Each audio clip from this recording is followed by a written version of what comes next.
প্রচণ্ড গরম পড়েছে, তাই আজকে খাবো লেবু মাখা। তাই লেবু নিয়ে এসেছি। এবার লেবুটাকে ধুয়ে ফেললাম। ধোয়ার পরে এবং আমি লেবুটাকে নিজেই কাটলাম। দেখো লেবুটা এত সুন্দর লাগছে না, সত্যি খুব অসাধারণ। দারুণ টেস্ট হবে লেবুটা। তারপর আমি লেবুটা অলরেডি ছুলে ফেললাম। আমি নিজে নিজেই কিন্তু সব করছি।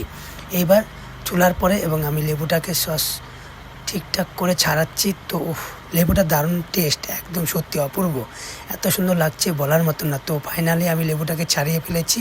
এখন হচ্ছে আমি আনতে গেলাম লঙ্কা। তো লঙ্কা গাছ থেকে লঙ্কা ছিঁড়ে নিয়ে আসলাম 5-6টা লঙ্কা না তো ভালো লাগবে না। তারপরে ফাইনালি লঙ্কাগুলোকে ধুতে হবে, কারণ না ধুলে তো খাওয়া যাবে না। তো ধুয়ে নিয়ে আসলাম। ফাইনালি লেবুটাকে এখন মাখাচ্ছি। তো দারুণ লাগছিল লেবু মাখা দেখে, আমার একদম লোল পড়ে যাচ্ছিল। তো ফাইনালি মাখা হয়ে গেছে এবং ভাগবাটারা হয়ে গেছে। লাস্টে আমি এইটুকু পেয়েছি। তো এখন খাবো লেবু মাখা। তো দারুণ টেস্ট। ভালো লাগলো অবশ্যই লেবু লাইক শেয়ার করে দেবে।